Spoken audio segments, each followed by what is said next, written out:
Apa kabar? Kak Ocha doakan adik-adik di rumah sehat selalu ya. Meskipun saat ini pandeminya sudah agak surut, tetapi adik-adik tetap waspada. Menjaga prosedur kesehatan, apalagi sekolahnya sudah mulai tatap muka. Tetap hati-hati ya. Nah, kita bertemu di sekolah minggu lagi. Adik-adik tentu sudah harus siap, sudah sarapan, sudah mandi, dan tentunya siap di depan laptop atau HP untuk mendengarkan firman Tuhan dan memuji Tuhan. Semangat ya adik-adik, semangat dong. Anak Tuhan harus semangat untuk memuji Tuhan. Seperti lagu berikut ini. Yuk kita nyanyikan bersama.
Sebelum melanjutkan, mari kita berdoa dulu. Mohon pertolongan Tuhan agar sekolah minggu hari ini berjalan baik dan lancar. Mari kita berdoa. Selamat pagi Tuhan Yesus. Terima kasih Tuhan boleh mengumpulkan kami di sekolah minggu online hari ini. Tuhan, kiranya sekolah minggu hari ini berjalan baik dan lancar. Berkati kami juga supaya dapat mendengarkan firman-Mu dengan baik. Terima kasih Tuhan Yesus. Haleluya. Amin. Adik-adik, berkumpul itu menyenangkan ya, tapi ada kalanya tidak menyenangkan. Apalagi kalau ada teman yang melakukan hal yang tidak baik. Misalnya, berbuat curang, mengambil barang milik orang lain, berbohong, lalu main game saat mendengarkan firman Tuhan. Sedih ya kalau ada teman yang seperti itu. DOSA itu dosa, jangan lakukan. DOSA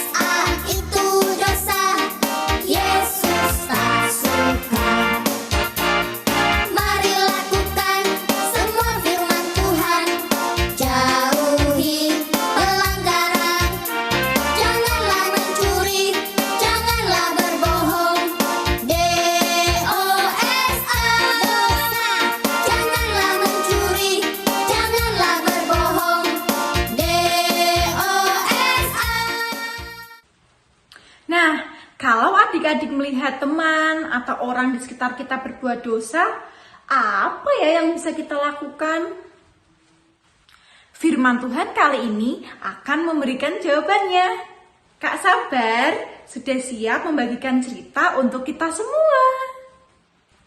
Tapi sebelumnya, yuk kita angkat satu pujian untuk menyiapkan hati kita menyambut cerita Alkitab. Kita bersama nyanyikan lagu Firman Tuhan ada di hatiku.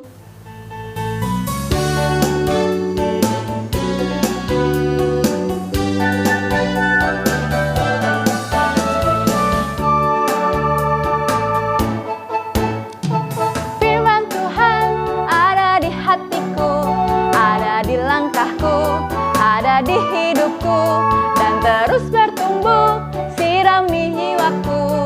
Berbuah, berbuah, berbuah, berbuah, berbuah, berbuah, berbuah, berbuah.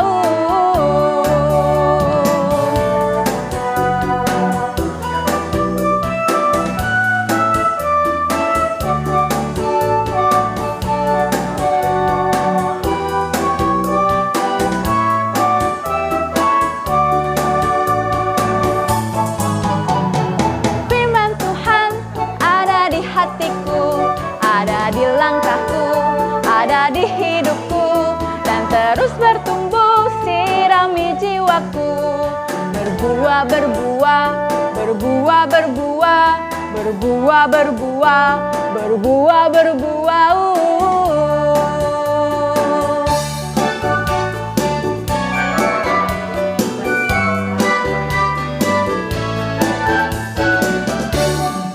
Sekarang waktunya Kak Sabar akan bercerita. Silahkan Kak Sabar. Terima kasih Kak Ocha yang sudah memimpin pujian kita pada hari ini.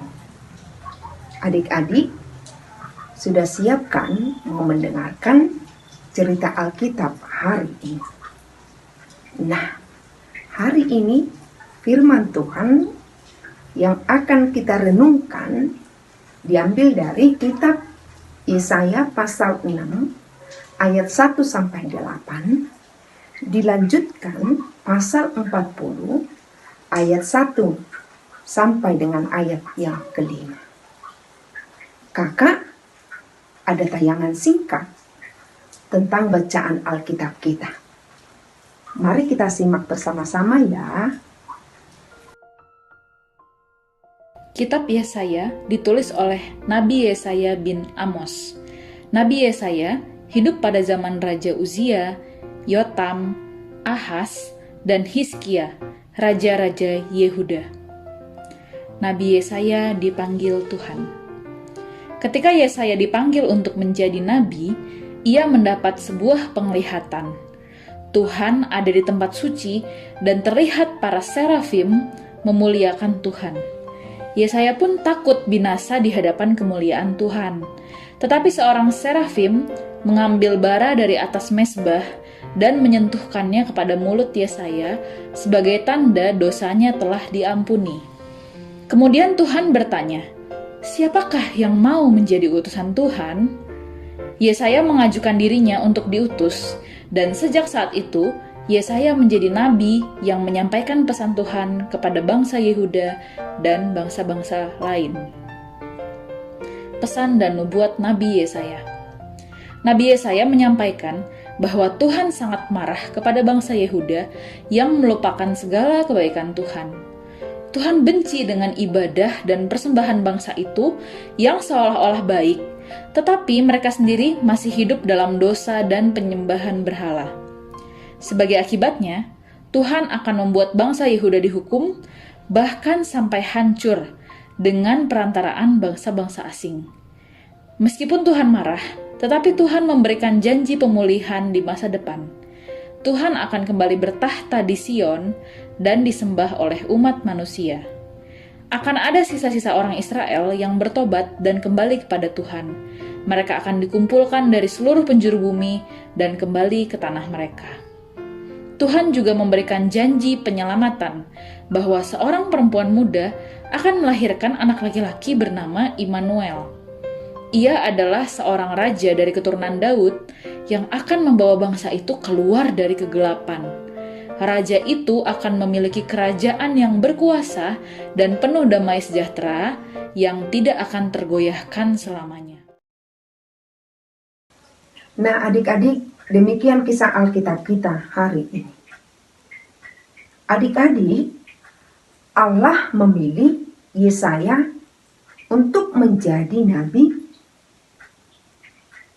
bagi Yehuda atau Israel Selatan.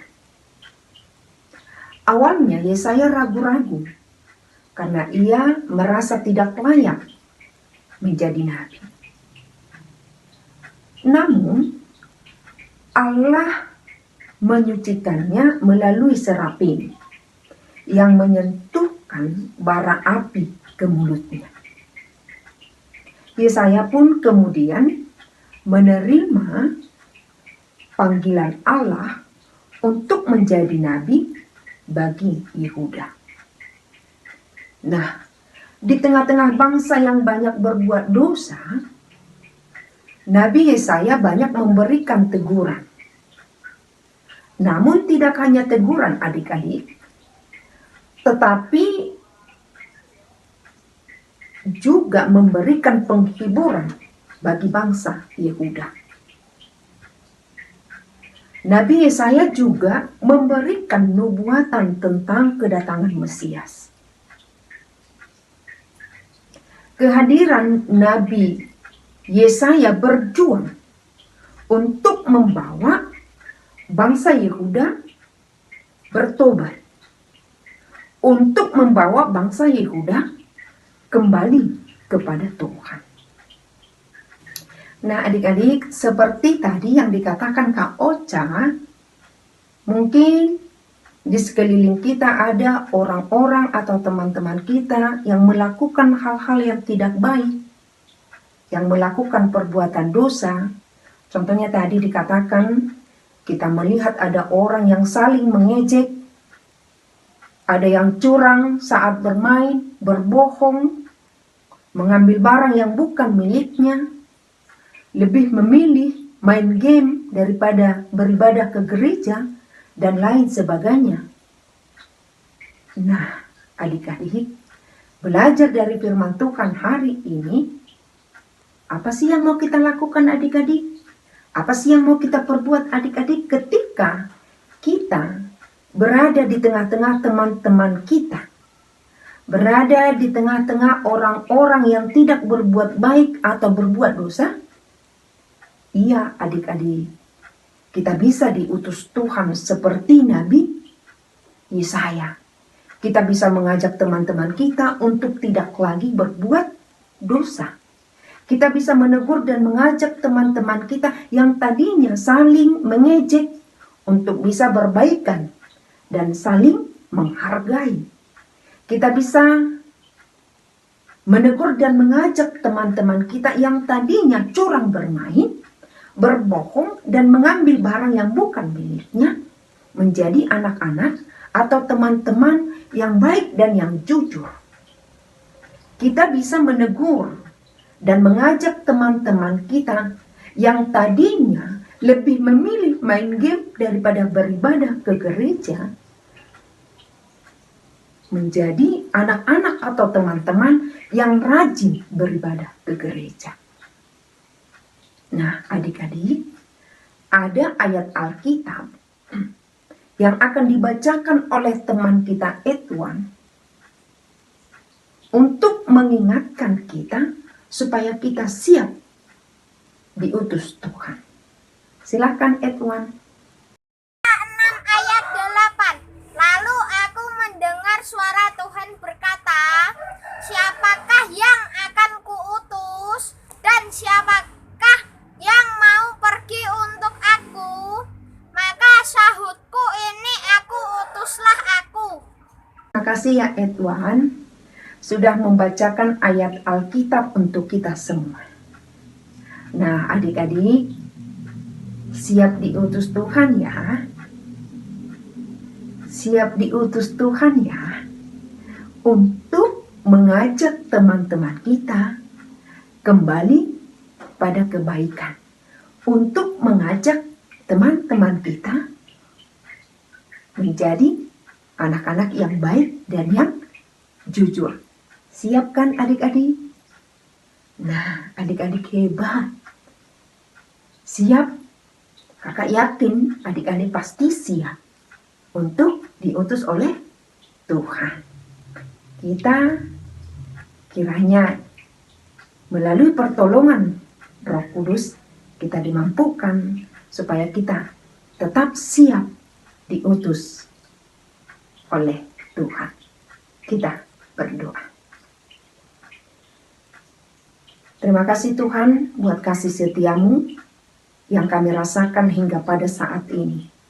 Terima kasih boleh berjalan ibadah kami walaupun secara virtual, tapi kami yakin dan percaya Engkau memberkati menjadi kemuliaan bagi namamu dan sukacita bagi kami.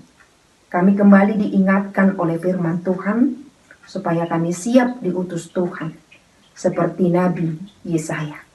Kiranya melalui pertolongan Roh Kudus kami dimampukan, kami dibantu untuk selalu siap diutus Tuhan untuk menegur dan mengajak teman-teman kami, orang lain, melakukan kebaikan. Berkati adik-adik kami Tuhan, berkati kami semua yang ada di ruang virtual ini, berikan kesehatan, sukacita, dan umur yang panjang kepada kami, supaya kami tetap di dalam penyertaan tangan Tuhan.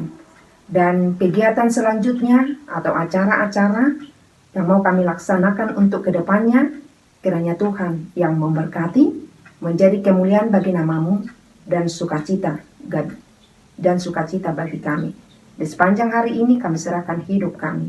Terpuji Engkau Tuhan dari sekarang sampai selama-lamanya. Di dalam Kristus Yesus Tuhan kami berdoa dan mengucap syukur. Amin. Selesailah sekolah minggu sampai di sini. Bye bye, sampai minggu depan.